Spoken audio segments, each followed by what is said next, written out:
जय श्री कृष्ण विद्यार्थी मित्रों, केम छो? मारू नाम सुकेतु शाह, मारो सब्जेक्ट मैथ्स सायन्स।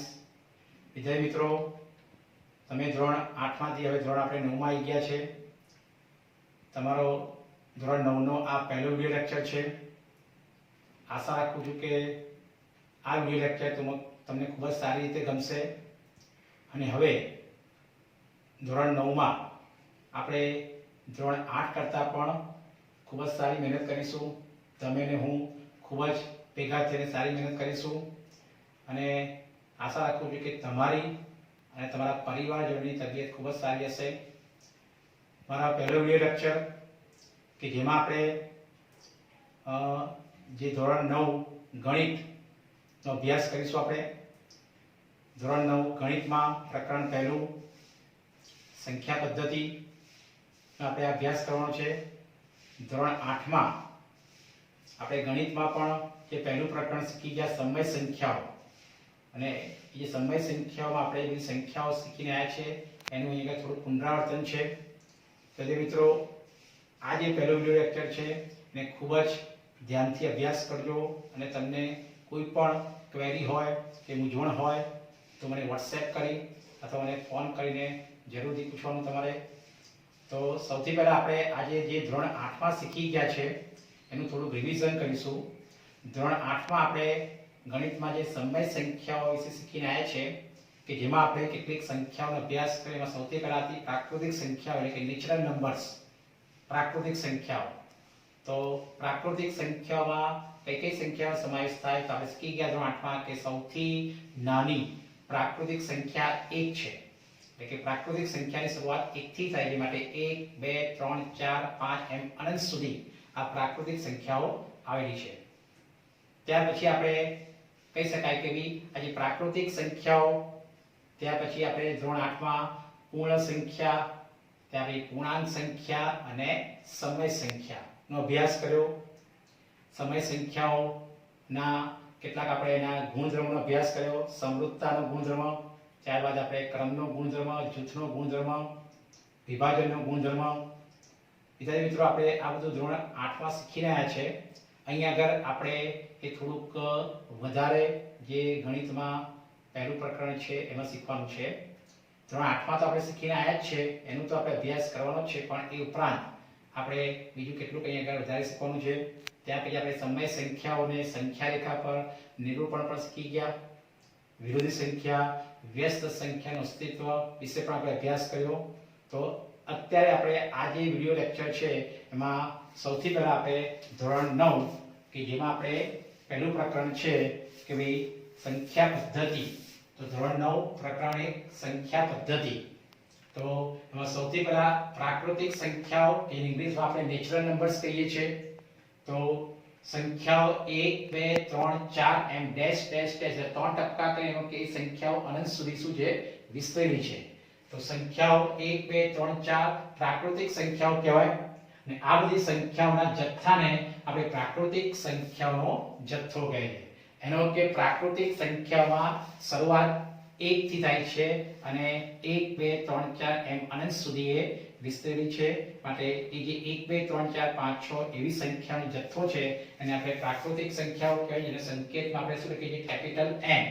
ઇંગ્લિશમાં પ્રાકૃતિક સંખ્યાને શું કહેવાય છે નેચરલ નંબર્સ, અને માટે કહી શકાય કે પ્રાકૃતિક સંખ્યાઓના જથ્થાને સંકેતમાં આપણે n વડે દર્શાવાય, કારણ કે પ્રાકૃતિક સંખ્યાઓને ઇંગ્લિશમાં આપણે નેચરલ નંબર કહીએ છીએ, જેને કારણે સંકેત આવશે n।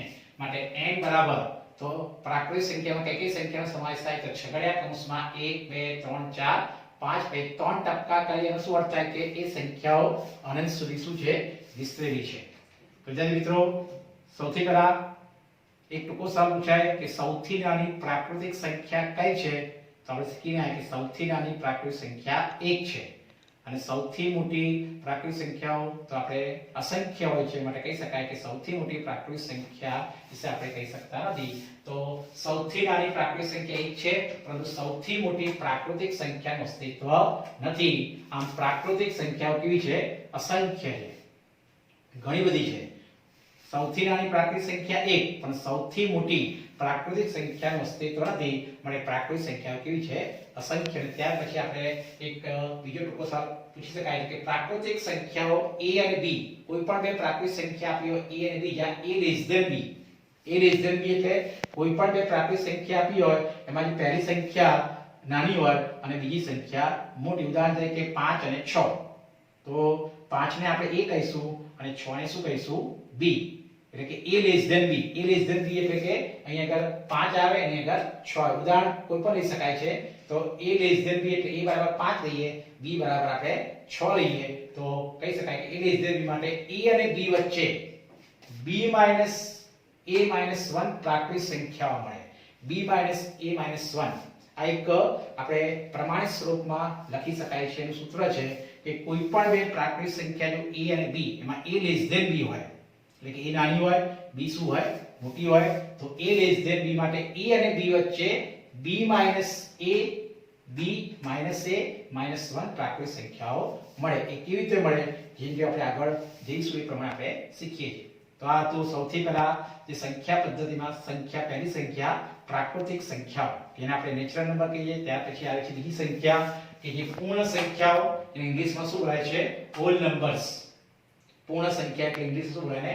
Hall number. શીખી ગયા છે વિદ્યાર્થી મિત્રો. આપણે આઠમા ધોરણમાં થોડું પુનરાવર્તન છે કે પ્રાકૃતિક સંખ્યાના જથ્થામાં શૂન્યનો સમાવેશ કરવાથી પૂર્ણ સંખ્યાનો જથ્થો મળે. એટલે કે પ્રાકૃતિક સંખ્યા આપણી 1 2 3 4 5 એમ અનંત સુધી છે. એમાં આપણે શૂન્ય જો લઈએ તો શૂન્ય શરૂઆત કરીએ તો શૂન્ય 1 2 3 4 5 6 એમ અનંત સુધી જે સંખ્યાઓ મળે તેને આપણે પૂર્ણ સંખ્યાઓ કહેવાય છે. તેની ઇંગ્લિશમાં શું બોલાય છે? Whole numbers. તો સંકેતમાં તેને w દ્વારા પણ દર્શાવવામાં આવે છે. કેમ? કારણ કે હોલ નંબર્સ પરનો સંકેત શું આવે? Capital W. માટે w બરાબર છગડીયા કૌંસમાં 0 1 2 3 4 5 6 એમ અનંત સુધી તમે 3 ટપકા કરવાના, એમ કે એ અનંત સુધી શું છે? આવેલી છે. એટલે કે આના પરથી ટૂંકો સવાલ મળે કે સૌથી નાની પૂર્ણ સંખ્યા કઈ? તો શૂન્ય. જ્યારે સૌથી મોટી પૂર્ણ સંખ્યાનું અસ્તિત્વ હોતું નથી. કેમ? કારણ કે એ જમણી બાજુ એ અનંત સુધી વિસ્તરેલી છે. વિદ્યાર્થી મિત્રો, આપણે આઠમા ધોરણમાં શીખીને આજે કે સંખ્યા રેખા, આજે સમય સંખ્યાનું, એ સિવાય આપણે ખાસ કરીને જે આઠમા ધોરણમાં જે સમય સંખ્યાઓનું આ સંખ્યા રેખા પર નિરૂપણ શીખી ગયા છે. અને સંખ્યા રેખા વિશે આપણે શીખીને જાય છે કે ભાઈ જે રેખા હોય એમાં 0 ની જમણી બાજુ બધી ધન સંખ્યા હોય છે, 0 ની ડાબી બાજુ બધી ઋણ સંખ્યા હોય છે. તો એ સંખ્યા રેખાઓ વિશે પણ આપણે શીખીને આવ્યા છે, જે આપણે આગળ પછી શીખીશું. ત્યાર પછી આવે છે કે સૌથી નાની પૂર્ણ સંખ્યા શૂન્ય છે, પરંતુ સૌથી મોટી પૂર્ણ સંખ્યા ન મળે. કેમ? કારણ કે એ અસંખ્ય છે, કે પૂર્ણ સંખ્યાઓ અસંખ્ય છે. માટે સૌથી નાની પૂર્ણ સંખ્યા 0, પણ સૌથી મોટી પૂર્ણ સંખ્યાનું અસ્તિત્વ નથી, કારણ કે પૂર્ણ સંખ્યાઓ અસંખ્ય છે. તો આ રીતે સૌથી પહેલી પ્રાકૃતિક સંખ્યા, જેને નેચરલ નંબર્સ કહેવાય, એનો સંકેત છે કેપિટલ N. ત્યાર પછી પૂર્ણ સંખ્યા કે પ્રાકૃતિક સંખ્યામાં આપણે 0 નો સમાવેશ કરવાથી જે સંખ્યાઓ મળે એને પૂર્ણ સંખ્યા કહેવાય, જેને ઇંગ્લિશમાં એને હોલ નંબર્સ કહેવાય. એનો સંકેત છે W. ત્યાર પછી આવે છે પૂર્ણાંક સંખ્યાઓ, જેને ઇંગ્લિશમાં ઇન્ટિજર્સ કહેવાય છે.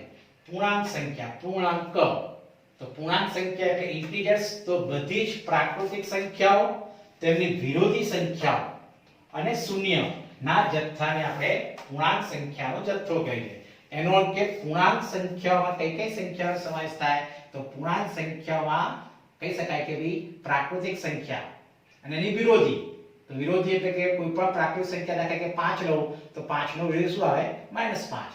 એ રીતે કોઈ પ્રાકૃતિક સંખ્યા આપણે 10 લઈએ તો એનો વિરોધી શું આવે? -10. વિરોધી એટલે આપણે કહી ગયા પ્લસ હોય તો માઈનસ અને માઈનસ હોય તો પ્લસ. તો એનો અર્થ કે જે પૂર્ણાંક સંખ્યામાં કોણ કઈ કઈ સંખ્યાનો સમાવેશ થાય? તો બધી જ પ્રાકૃતિક સંખ્યા, તેની વિરોધી સંખ્યા અને શૂન્ય. આ બધી સંખ્યાઓ ભેગી થઈ અને જે સંખ્યાઓ મળે, તો જે સંખ્યાઓ બને તો એને પૂર્ણાંક સંખ્યાઓ કહેવાય. પૂર્ણાંક, ઇન્ટિજર્સ. અને માટે એને સંકેત છે કેપિટલ Z. હવે એ સંકેત કેપિટલ Z કેમ કેપિટલ Z તરીકે આપણે દર્શાવીએ છીએ? તો વિદ્યાર્થી મિત્રો જોઈએ કે બધી જ, ફરી એકવાર વ્યાખ્યા, કે બધી જ પ્રાકૃતિક સંખ્યાઓ, તેમની વિરોધી સંખ્યાઓ અને શૂન્ય ના જથ્થાને, તો બીજી રીતે કેવું હોય તો કહી શકાય કે ભાઈ પૂર્ણાંક સંખ્યાઓ કે જેમાં ધન સંખ્યાઓ આવે, ધન સંખ્યા, ઋણ સંખ્યા અને શૂન્ય, એવું પણ બોલી શકાય કે ધન સંખ્યા, ઋણ સંખ્યા, અને કે ધન પૂર્ણાંક બોલાય, ધન પૂર્ણાંક, ઋણ પૂર્ણાંક અને શૂન્યનો સમાવેશ થાય તો તેવી સંખ્યાને પણ આપણે પૂર્ણાંક સંખ્યા કહેવાય. એ વ્યાખ્યા પણ કહી શકાય તેવી અને આ રીતે પણ વ્યાખ્યા કહી શકાય છે આપણે કે બધી જ પ્રાકૃતિક સંખ્યાઓ તેમની વિરોધી સંખ્યાઓ અને શૂન્યના જથ્થાને આપણે પૂર્ણાંક સંખ્યાનો જથ્થો કહીએ જેનો સંકેતમાં કેપિટલ Z દર્શાવવામાં આવે છે અને Z બરાબર છગડીયા કૌંસમાં 0 0 ની આપણે જમણી સાઈડ એટલે ધન સંખ્યા 1 2 3 4 એમ અનંત સુધી હોય અને 0 ની ડાબી બાજુ -1 -2 -3 -4 એમ અનંત સુધી ત્યાં પર તમારે ટપકાવાનું છગડો કૌંસ બંધ કરવાનો ત્યાર પછીનો સંકેત Z કેમ આવ્યો તો ખૂબ જ અગત્યનો સવાલ કે પૂર્ણાંક સંખ્યાના જથ્થા માટે વપરાતો સંકેત Z એ જર્મન ભાષાનો શબ્દ ઝહેલિન આ ખાસ ધ્યાન આપવાનું છે ઝહેલિન પરથી આવ્યો છે કે જેનો અર્થ થાય છે સંખ્યા અથવા તો ગણવું અને માટે એ લોકોએ આ પૂર્ણાંક સંખ્યાને સંકેતમાં Z તરીકે ઓળખવામાં આવે તો Z આ જે Z શબ્દ છે એ એક જર્મન ભાષાનો શબ્દ ઝહેલિન પરથી આવ્યો છે અને માટે એનો સંકેત આપણે Z હશે જેનો અર્થ થાય છે સંખ્યા અથવા તો ગણવું તો ફરી એકવાર અગત્યની વ્યાખ્યા છે પૂર્ણાંક સંખ્યાઓ તો બધી જ પ્રાકૃતિક સંખ્યાઓ તેમની વિરોધી સંખ્યાઓ અને શૂન્યના જથ્થાને પૂર્ણાંક સંખ્યાનો જથ્થો કહીએ જેને સંકેતમાં આપણે Z દર્શાવવામાં આવે છે પૂર્ણાંક સંખ્યાના જથ્થા માટે વપરાતો સંકેત Z એ જર્મન ભાષાનો શબ્દ ઝહેલિન પરથી આવ્યો છે જેનો અર્થ થાય છે સંખ્યા અથવા ગણવું સૌથી નાની અને સૌથી મોટી પૂર્ણાંક સંખ્યાનું અસ્તિત્વ નથી કેમ કે આપણે 0 ની જમણી સાઈડ જઈએ તો બધી ધન સંખ્યા એટલે કે ધન પૂર્ણાંક સંખ્યા જે સંખ્યા હોય 0 ની ડાબી બાજુ જશો તો બધી ઋણ સંખ્યા એટલે કે ઋણ પૂર્ણાંક સંખ્યાઓ એ પણ સંખ્યા હોય છે અને માટે કહી શકાય કે સૌથી નાની અને સૌથી મોટી પૂર્ણાંક સંખ્યાનું અસ્તિત્વ નથી અને પૂર્ણાંક સંખ્યાઓ પણ કેવી છે અસંખ્ય છે વિદ્યાર્થી મિત્રો આપણે ધોરણ 8 માં આ બધી સંખ્યાનો અભ્યાસ કર્યો છે ફરી એકવાર એનું પુનરાવર્તન છે અને ત્યાર પછી હવે ચોથી સંખ્યા આવે છે સમય સંખ્યા કે જે આપણે ધોરણ 8 માં શીખી રહ્યા છે અને ગુણધર્મો પણ શીખી રહ્યા છે કે સમય સંખ્યા અને એના જે ગુણધર્મો સમૃદ્ધતાનો ગુણધર્મ ત્યાં પછી ક્રમનો ગુણધર્મ ત્યાં પછી જૂથનો ગુણધર્મ ત્યાં પછી વિભાજનનો ગુણધર્મ એ સમય સંખ્યાઓના ગુણધર્મ તો સમય સંખ્યાઓ કોને કહેવાય એ આપણે જોઈએ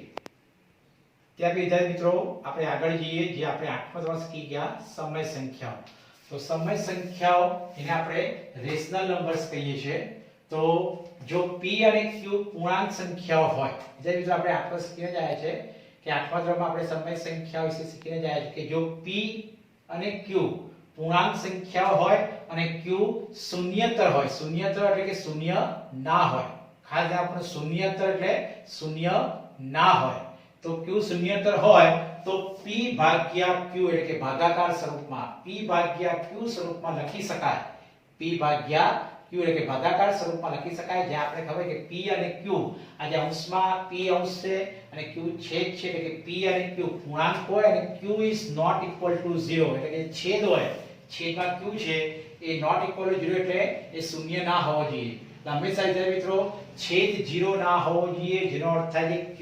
શૂન્યતર એટલે શૂન્ય ના હોવો કે છેદ 0 ના હોવો જોઈએ તો q is not equal to 0 હોય તો એ બધી સંખ્યાઓના જથ્થાને આપણે સમય સંખ્યાઓ કહે છે વિદ્યાર્થી મિત્રો આપણે 8મા ધોરણમાં શીખી ગયા છે કે જે સંખ્યાઓને આપણે p ભાગ્યા q સ્વરૂપમાં લખી શકાય p ભાગ્યા q જ્યાં p અને q પૂર્ણાંક સંખ્યા હોય અને q is not equal to 0 પૂર્ણાંક સંખ્યાનો શું અર્થ થાય તો વિદ્યાર્થી મિત્રો આપણે શીખી કે પૂર્ણાંક સંખ્યાઓ એટલે કે જેમાં શૂન્ય ધન સંખ્યા અને ઋણ સંખ્યા એટલે કે શૂન્ય ધન પૂર્ણાંક સંખ્યા અને ઋણ પૂર્ણાંક સંખ્યાનો સમાવેશ થાય જેને આપણે પૂર્ણાંક સંખ્યાઓ કીધી છે તો આ સમય સંખ્યામાં પણ p અને q જે પૂર્ણાંક સંખ્યા એટલે છેદ જે q એ છેદમાં q છે q is not equal એટલે કે છેદ 0 હોવો જોઈએ નહીં 0 સિવાય કોઈ પણ સંખ્યા લઈ શકાય પછી ધન પડી શકાય કે ઋણ લઈ શકાય તો એવી જે p ભાગ્યા q સ્વરૂપમાં લખી શકાય તે બધી સંખ્યાના જથ્થાને આપણે સમય સંખ્યાઓ કહે છે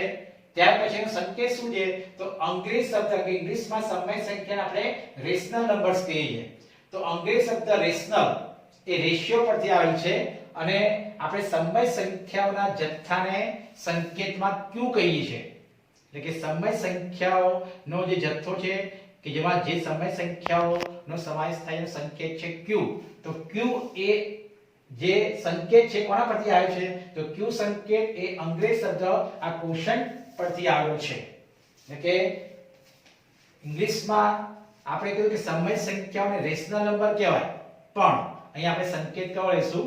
q, એટલે કે q. તો q પર કહી શકાય કે સમય સંખ્યાના જથ્થાને સંકેતમાં q વડે દર્શાવાય છે, અને q સંકેત એ આપણે કીધું કે અંગ્રેજી શબ્દ આ ક્વેશ્ચન પરથી આવ્યો છે, માટે q બરાબર p/q, છગડીયા કૌંસમાં p/q, કે જ્યાં p અને q પૂર્ણાંક સંખ્યાઓ છે અને q is not equal to 0. તો આ રીતે આપણે સંકેતમાં આપણે છગડીયા કૌંસમાં લખી શકાય છે, એટલે કે ભાગાકાર સ્વરૂપની સંખ્યાઓ. ભાગાકાર સ્વરૂપની સંખ્યાઓ સમય સંખ્યાઓ કહેવાય. એ સિવાય આપણે શીખી ગયા અઠવાડિયામાં કે હું કહું કે ભાઈ આ જે ધન પૂર્ણાંક સંખ્યાઓ છે 1, 5, 9, 11, 12 આ બધી ધન પૂર્ણાંક સંખ્યાઓ પણ સમય સંખ્યાઓ કહેવાય. કેમ? કારણ કે 1/1 હોય જ, એટલે કે ભાઈ જે p/q સ્વરૂપ થઈ જાય. તો હું લખે કે 2 કહું તો 2 પણ સમય સંખ્યા કહેવાય. કેમ? કારણ કે 2/1 શું હોય? 1 હોય જ. એ તો કહું કે ભાઈ -5 તો -5 પણ સમય સંખ્યા કહેવાય, કારણ કે -5 ના છેદમાં કશું ના એક તો હોય, એને કારણે p/q બની જાય. એટલે ખાસ ધ્યાન રાખજો મિત્રો કે જે ધન પૂર્ણાંક સંખ્યા છે, એટલે કે ઋણ પૂર્ણાંક સંખ્યા, ધન પૂર્ણાંક સંખ્યા દાખલા તરીકે કહું કે -2 તો -2 એ સમય સંખ્યા કહેવાય? તો હા. કેમ?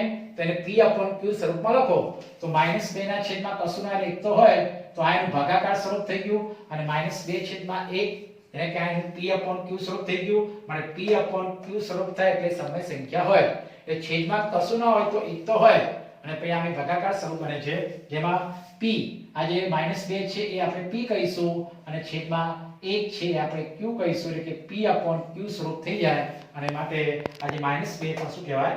સમય સંખ્યા કહેવાય. વિદ્યાર્થી મિત્રો કે જે આપણી ધન પૂર્ણાંક સંખ્યાઓ, બધી ઋણ પૂર્ણાંક સંખ્યાઓ, પછી ઋણ પૂર્ણાંકમાં ગમે તે ઋણ પૂર્ણાંક, ઉદાહરણ તરીકે -5, -6, -8 આ બધી ઋણ પૂર્ણાંક સંખ્યાઓ પણ સમય સંખ્યાઓ કહેવાય. એ રીતે ધન અપૂર્ણાંક, ઋણ અપૂર્ણાંક એટલે કે 1/2, 1/5, -1/7, -2/5, તો એ ધન પૂર્ણાંક, ઋણ પૂર્ણાંક, જે ધન પૂર્ણાંક અને ઋણ અપૂર્ણાંક, એ રીતે કહી શકાય કે આ ધન અપૂર્ણાંક છે, આ ઋણ અપૂર્ણાંક છે, એ બધી સંખ્યાઓ પણ સમય સંખ્યા કહેવાય છે. એ રીતે સાત દશાંશ સંખ્યાઓ, સાત દશાંશ એટલે તમે 1/5 એનો પોઈન્ટમાં જ આવે, એટલે ભાગાકાર કરશો તો છેદ 0 આવે, એટલે કે છેદ 0 એટલે કે એનું જે શેષ છે, એટલે કે ભાઈ 1/5 કરવાથી તમે ભાગાકાર કરવાથી જે શેષ છે એ શેષ 0 આવશે, અને મેં એટલે કહી શકાય દાખલા તરીકે 1/5 તો 1/5 એટલે આપણે શું કરીએ છીએ? 5/1, કારણ કે છેદ હોય એ છેદની રકમ એ ભાગાકારની બહાર આવે, અને અંશની રકમ ભાગાકારની અંદર આવે, તો 5/1 નો ભાગાકાર કરીએ તો એને શેષ 0 આવશે. ભાગ નહીં ચાલે અહીંયા આગળ, એટલે 0 મૂકીશું, એટલે 0.5 10, એટલે કે એનો શેષ શું આવે છે? 0. તો આ રીતે એને સાત દશાંશ સંખ્યા કહેવાય. જવાબ 0.2 આવે છે, એટલે કે 1/5 એટલે 0.2, તમે 12/5 કરશો એટલે કે 2.4, એટલે કે એનો અર્થ કે શેષ 0 આવે છે. માટે આવી જે સાત દશાંશ સંખ્યાઓ પણ સમય સંખ્યા કહેવાય. એવી રીતે 2/3 કે જે અનંત પુનરાવર્તિત દશાંશ સંખ્યા, એટલે કે તમે ભાગાકાર કરશો તો જે શેષ છે 0 નહીં આવે, બરાબર છે, અને જે જવાબ છે એનું પુનરાવર્તન થતું હશે, તો એવી જે પુનરાવર્તિત દશાંશ સંખ્યાઓ જેને કહેવાય છે અનંત આવૃત, એટલે કે તમે 2/3 નો ભાગાકાર કરશો તો તમારો જવાબ 0.666, એટલે કે નીચે શેષ 0 નહીં આવે, ને ભાગાકાર ચાલતો રહેશે, એનો કે 0.666, એને ટૂંકમાં લખાય છે 0.612, એટલે કે જે અંકનું પુનરાવર્તન થતું હોય એની પર આપણે આ લીટી કરવામાં આવે છે, અને જે લીટી કરો એને બોલાય છે 12, 0.612, એટલે કે 0.666 આવી સંખ્યાને આપણે સંકેતમાં લખવું હોય તો 0.612 લખાય છે. કેમ? કારણ કે જે અંકનું પુનરાવર્તન થતું હોય એની પર તમારે લીટી કરવામાં આવે છે, જેને 12 બોલાય, જેને અનંત આવૃત સંખ્યા કહેવાય છે. એટલે કે આવી અનંત આવૃત સંખ્યાઓ પણ આપણે કહી શકાય કે સમય સંખ્યાઓ છે, એટલે કે 2/3 એટલે 0.612, એટલે 1/6 નો ભાગાકાર કરશો તો 0.162, એટલે કે 1 પછી 1 0.1666, એટલે કે જે અંકનું પુનરાવર્તન થતું હોય એની પર જ 12 કરવામાં આવે છે. માટે કહી શકાય કે 0.162 તો આવી જે પુનરાવર્તિત દશાંશ સંખ્યાઓ, એટલે કે અનંત આવૃત સંખ્યાઓ પણ શું છે? સમય સંખ્યામાં સમાવેશ થાય છે. એટલે કે સમય સંખ્યાઓ અસંખ્ય છે, અને સૌથી નાની અને સૌથી મોટી સમય સંખ્યાનું અસ્તિત્વ નથી, કારણ કે ઘણી બધી સમય સંખ્યાઓ અસંખ્ય છે માટે સૌથી નાની અને સૌથી મોટી સમય સંખ્યાનું અસ્તિત્વ નથી. ત્યાર પછી અહીંયા કેટલીક સમય સંખ્યા બતાવી છે કે 1/4, 2/8, 3/12, 4/16 આ બધી સમય સંખ્યાઓ છે. આ બધી સંખ્યાઓ એક જ સંખ્યા 1/4 દર્શાવે. કઈ છે? જેમ કે 1/4 નો છેદ ઉડતો નથી, પણ અગર 2/8 નો છેદ ઉડે 2 એકા 2, 2 ચોક 8 એટલે કે 1/14 જ આવે. એટલે 3/12, 3 એકા 3, 3 ચોક 12 એટલે 1/14 આવે. 4 એકા 4 ચોકુ ચોકુ 16. તો એનો અર્થ કે આ જે બધાનો જવાબ એક સરખો જ આવે છે, 1/4 દર્શાવે છે. માટે આ બધી સંખ્યાઓને શું કહેવાય? સમાન સમય સંખ્યાઓ કહે છે. કેમ? કારણ કે દરેકનો ભાગાકાર કરીએ તો 1/4 આવે છે. અને માટે કહી શકાય કે 1/4, 2/8, 3/12, 4/16 જો દરેકનું જે આપણે છેદ ઉડાવવાથી જવાબ 1/4 જ આવે છે. માટે એવી સંખ્યાઓ શું કહેવાય? સમાન સમય સંખ્યાઓ કહે છે. અને ત્યાર પછી જ્યારે મિત્રો આપણે શીખી ગયા ધોરણ 8 માં કે કોઈ પણ બે ભિન્ન સમય સંખ્યાઓની વચ્ચે કોઈ પણ બે ભિન્ન સમય સંખ્યાઓ વચ્ચે અનંત એટલે કે અગણિત અનંત સમય સંખ્યાઓ છે કે જેના વિશે આપણે ધોરણ 8 માં શીખી ગયા છે. અને ત્યાર પછી એ અનંત સમય સંખ્યાઓ તમને એક્ઝામ પૂછે છે કે ભાઈ જે આપણે 8 માં શીખી ગયા કે 1 અને 2 વચ્ચેની 5 સમય સંખ્યા લખો, 1 અને 3 વચ્ચેની 10 સમય સંખ્યા લખો. તો આવી અલગ અલગ દાખલા જે આપણે કરવાના છે. તો એ જે ધોરણ 8 માં શીખી ગયા છે એ દાખલા આપણે ફરી કરવાના છે કે કોઈ પણ બે સમય સંખ્યાની વચ્ચે અનંત સમય સંખ્યા આવી હોય છે. તો અગણિત સમય સંખ્યા આવે છે એનો આપણે અભ્યાસ કરીએ છીએ. અને ત્યાર વિદ્યાર્થી મિત્રો જે ઉદાહરણ છે આપણે કે નીચેના વિધાનો સત્ય છે કે અસત્ય, જે કારણ સહિત આપો. ચોપડીમાં ઉદાહરણ તમને એક આપ્યું છે. વિદ્યાર્થી મિત્રો જે આપણે જે શીખ્યા એ બધું ચોપડીમાં આપેલું છે. ચોપડીમાં તમને સંખ્યા રેખાની બધી આકૃતિ દોરીને સમજાવેલું છે. જે મેં બોર્ડ પર તમને સમજાવ્યું એ જ ચોપડીમાં તમને સંખ્યા રેખાઓ પરથી બધું સમજાવેલું છે. તો મુખ્ય આપણે 4 સંખ્યાઓ શીખ્યા. એટલે કે સંખ્યા પદ્ધતિમાં મુખ્ય 4 સંખ્યાઓ. પહેલી પ્રાકૃતિક એટલે નેચરલ નંબર્સ, ત્યાર પછી બીજી પૂર્ણ સંખ્યા, ત્યાર પછી પૂર્ણ સંખ્યા એટલે હોલ નંબર્સ, ત્રીજી આવે છે આપણી પૂર્ણાંક સંખ્યા જેને આપણે ઇન્ટીજર્સ કહીએ છીએ, અને ત્યાર પછી ચોથી સમય સંખ્યા એટલે કે રેશનલ નંબર.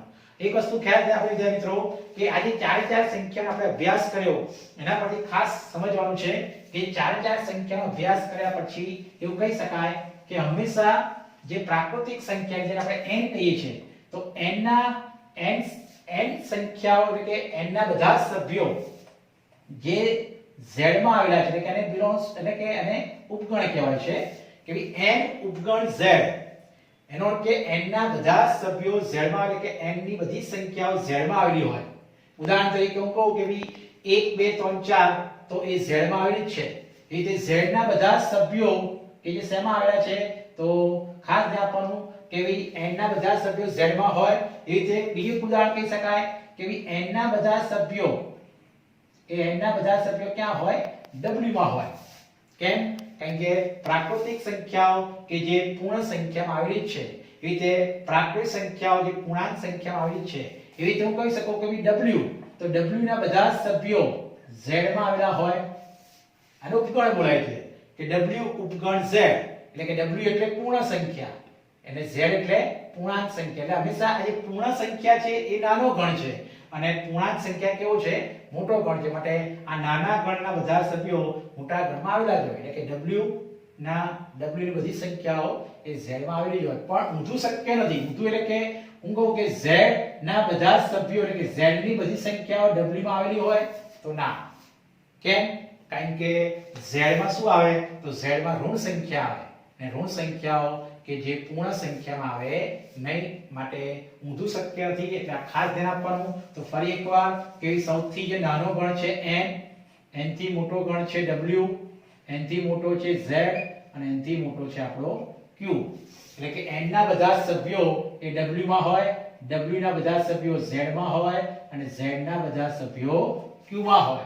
પણ એથી ઉલટું શક્ય નથી. એટલે કે q ના બધા સભ્યો z માં ના હોય કે q ના બધા સભ્યો w માં ના હોય કે q ના બધા સભ્યો n માં ના હોય. ખાસ ધ્યાન દેજો મિત્રો. આ પૂછાય છે એક માર્કમાં. આના બધી કારણો પૂછાય છે, ખરા ખોટા પૂછાય છે. n ના બધા સભ્યો z માં હોય, w ના બધા સભ્યો q માં હોય. સભ્યો એટલે કે સંખ્યા કે w એટલે પૂર્ણ સંખ્યા. તો પૂર્ણ સંખ્યા એ q માં આવેલી જ હોય. એટલે કે w ના બધા સભ્યો q માં હોય, w ના બધા સભ્યો z માં હોય, પણ એથી ઉલટું શક્ય એટલે કે સૌથી નાનો ગણ એ n છે અને સૌથી મોટો ગણ કયો છે? q છે. તો n થી મોટો w, w થી મોટો z અને z થી મોટો q. ઉલટું શક્ય છે. ઉલટું એટલે કે z ના બધા સભ્યો અથવા z ની બધી સંખ્યાઓ એ w માં ના આવેલી હોય, w ની બધી સંખ્યા એ n માં ના આવેલી હોય. કેમ? કારણ કે w માં શું આવે? 0 આવે અને n માં 0 આવે નહીં, એટલે ઉલટું શક્ય નથી. આ ખાસ ધ્યાન આપવાનું. આના પરથી આપણું ચોપડીમાં ઉદાહરણ એક છે કે નીચેના વિધાનો સત્ય છે કે અસત્ય? કારણ ક્ષેત્ર આપો કે દરેક પૂર્ણ સંખ્યા એ પ્રાકૃતિક સંખ્યા છે. તો આ વિધાન સાચું કે ખોટું? તો દરેક પૂર્ણ સંખ્યા, રકમને વાંચવાની, દરેક પૂર્ણ સંખ્યા એ પ્રાકૃતિક સંખ્યા છે. તો વિધાન શું આવે? અસત્ય છે. કેમ? કારણ કે દરેક પૂર્ણ સંખ્યા એ પ્રાકૃતિક સંખ્યા કેમ ના? કારણ કે 0 એ પૂર્ણ સંખ્યા છે પણ પ્રાકૃતિક સંખ્યા નથી, અને માટે વિધાન ખોટું આવે કે દરેક પૂર્ણ સંખ્યા એ પ્રાકૃતિક સંખ્યા કહેવાય. તો દરેક પૂર્ણ સંખ્યા એ પ્રાકૃતિક સંખ્યા છે, તો વિધાન ખોટું આવશે. અહીંયા આગળ ઉદાહરણ ખરા ખોટા છે, કારણ કે લખવાનું કે આ વિધાન અસત્ય છે, કારણ કે 0 એ પૂર્ણ સંખ્યા છે પણ પ્રાકૃતિક સંખ્યા નથી, કારણ કે 0 એ પ્રાકૃતિક નથી આવતો. દરેક પૂર્ણાંક એ સમય સંખ્યા છે. વિદ્યાર્થી મિત્રો, આના પરથી ખાસ ધ્યાન આપવાનું છે. દરેક પૂર્ણાંક, તો પૂર્ણાંક એટલે કઈ સંખ્યાનો ગણ થાય? z. પૂર્ણાંક એટલે z. દરેક પૂર્ણાંક એ સમય સંખ્યા છે, તો ખાસ ધ્યાન આપવાનું કે આ વિધાન સત્ય છે. કેમ? કારણ કે દરેક પૂર્ણાંક એટલે z નાનો છે અને q કેવો છે? મોટો છે. દરેક પૂર્ણાંક એ સમય સંખ્યા હોય. કેમ? કારણ કે z ના બધા સભ્યો ક્યાં હોય? q માં હોય, એટલે કે z ની બધી સંખ્યા q માં આવેલી છે, એટલે કે દરેક પૂર્ણાંક એ સમય સંખ્યા છે.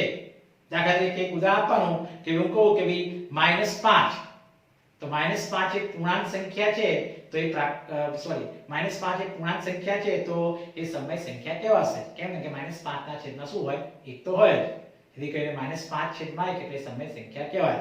એટલે ઉદાહરણ તમે ગમે તે આપી શકો છો. ચોપડીમાં ઉદાહરણ આપ્યું છે કે ભાઈ દરેક પૂર્ણાંક કોઈ m લીધો છે. m એટલે ગમે તે હોય, જેમાં ધન પૂર્ણાંક હોય કે ઋણ પૂર્ણાંક હોય, તો m ને આપણે m છેદના 1 ના સ્વરૂપમાં લખી શકાય અને માટે સમય સંખ્યા કહેવાય. એટલે કે આપણે બીજું જે છે કે દરેક પૂર્ણાંક એ સમય સંખ્યા. આ ખાસ ધ્યાન આપવાનું. આના પરથી તમને એ જે ખરા ખોટા ખાસ ધ્યાન આપવાનું છે કે દરેક પૂર્ણાંક એ સમય સંખ્યા હોય જ, કારણ કે z ના બધા સભ્યો q માં હોય છે. ત્યાં બી દરેક સમય સંખ્યા એ પૂર્ણાંક છે તો ના, કેમ કે ઉલટું જો દરેક સમય સંખ્યાને શું કહેવાય? q. તો દરેક સમય સંખ્યા એ પૂર્ણાંક કહેવાય ના, ઉલટું શક્ય નથી. ઉલટું કેમ શક્ય નથી? કે q મોટો છે અને z કેવો છે? નાનો છે. એટલે હંમેશા મોટા ગણના સભ્યો એ નાના ગણમાં ના હોય, એટલે કે દરેક સમય સંખ્યા એ પૂર્ણાંક છે, તો આ વિધાન અસત્ય છે. કેમ? દાખલા તરીકે હું ઉદાહરણ આપું કે દરેક સમય સંખ્યા, હું ઉદાહરણ આપું કે એક સમય સંખ્યા લખું 3/5. તો આ દરેક સમય સંખ્યા 3/5 સમય સંખ્યા છે, તો આ સમય સંખ્યા z માં હોય ના. કેમ? કારણ કે z માં પૂર્ણાંકનો સમાવેશ થતો નથી. z એટલે કે પૂર્ણાંક સંખ્યામાં કોનો સમાવેશ થાય? તો પૂર્ણાંક સંખ્યામાં શૂન્ય આવે, ધન પૂર્ણાંક આવે અને ઋણ પૂર્ણાંક. માટે દરેક સમય સંખ્યા એ પૂર્ણાંક નથી. એટલે કે ખાસ ધ્યાન આપવાનું કે ભાઈ દરેક સમય સંખ્યા એ પૂર્ણાંક છે, તો વિધાન આવશે અસત્ય છે. ઉદાહરણ તમે ગમે તે આપી શકો છો. તો તે મિત્રો, આવા ખરા ખોટા વિધાનો ખાસ મેં જે આજે બતાવ્યું છે તમારે એના પરથી યાદ રાખવાનું છે. તો ફરી એકવાર આપણે મુખ્ય 4 સંખ્યાઓ શીખ્યા. પ્રાકૃતિક સંખ્યા, ત્યાર પછી પૂર્ણ સંખ્યા, ત્રીજી પૂર્ણાંક સંખ્યા અને ચોથી સમય સંખ્યા. સૌથી જે નાનો ગણ છે એ પ્રાકૃતિક સંખ્યા, n થી મોટો ગણ પૂર્ણ સંખ્યા, n થી મોટો ગણ પૂર્ણાંક સંખ્યા અને n થી મોટો ગણ સમય સંખ્યા. એટલે કે n ના બધા સભ્યો w માં હોય, w ના બધા સભ્યો z માં હોય, z ના બધા સભ્યો q માં હોય, પણ એનાથી ઉલટું શક્ય નથી. આ ખાસ ધ્યાન રાખજો કે q ના બધા સભ્યો z માં ના હોય, કે q ના બધા સભ્યો w માં ના હોય, કે z ના બધા સભ્યો w માં ના હોય. એટલે કે ભાઈ z ના બધા સભ્યો એટલે કે z ની જે પૂર્ણાંક સંખ્યા આવે એ w માં ના હોય. કેમ ના હોય? કારણ કે z માં શું છે? ઋણ પૂર્ણાંક પર સંખ્યા આવે, જે ઋણ પૂર્ણાંક સંખ્યા આપણા w એટલે કે પૂર્ણ સંખ્યામાં આવતી નથી. એટલે કે એક એક માર્કના ખરા ખોટા નિકમ પૂછે છે. અને ત્યાર પછી આપણે જે કોઈ પણ બે સમય સંખ્યાઓ છે, આપણે કીધું કે અસંખ્ય સમય સંખ્યા આવી હોય એના દાખલા આપણે 8મા ધોરણમાં કર્યા, એ આપણે પછીના વિડીયો લેક્ચરમાં લઈશું. વિદ્યાર્થી મિત્રો, આ રીતે આ ચારે ચાર સમય સંખ્યાઓ જે આપણી પ્રાથમિક માહિતી હતી, જે આપણે ધોરણ 8માં શીખી ગયા છે, પણ એના પરથી તમને ખરા ખોટા વિધાનો ખાસ પૂછાય છે. વિદ્યાર્થી મિત્રો, એક એક માર્કના ખરા ખોટા વિધાનો. તો ફરી એકવાર આ જે વિડીયો લેક્ચરને ધ્યાનથી રીડ કરો, ધ્યાનથી એનો અભ્યાસ કરો, અને જે સંખ્યાઓ છે અને એ સંખ્યાઓમાં જે પ્રાકૃતિક સંખ્યા, પૂર્ણ સંખ્યા, પૂર્ણાંક સંખ્યા અને સમય સંખ્યામાં કઈ કઈ સંખ્યાનો સમાવેશ થાય એ ધ્યાનથી આ વિડીયો લેક્ચરને ધ્યાનથી જુઓ અને ધ્યાનથી અભ્યાસ કરો. અને મારા વિડીયો લેક્ચરને ખાસ લાઈક અને સબસ્ક્રાઇબ ખાસ કરો, જેથી કરીને આપણે બીજા વિદ્યાર્થી મિત્રો પણ લાભ લઈ શકે. અને તમને જો પણ કોઈ સમજ ન પડતી હોય તો મને તમે WhatsApp કરીને ફોન કરીને પૂછી શકો છો, અથવા તો આ જે વિડીયો લેક્ચર છે એની નીચે તમે કોમેન્ટ કરી શકો છો, જેથી કરીને તમને હું સામેથી જે પણ નહીં આવડે તમને સમજાવીશ. તો વિદ્યાર્થી મિત્રો, ખાસ આ વિડીયો લેક્ચરને લાઈક અને સબસ્ક્રાઇબ ખાસ કરો. જય શ્રી કૃષ્ણ.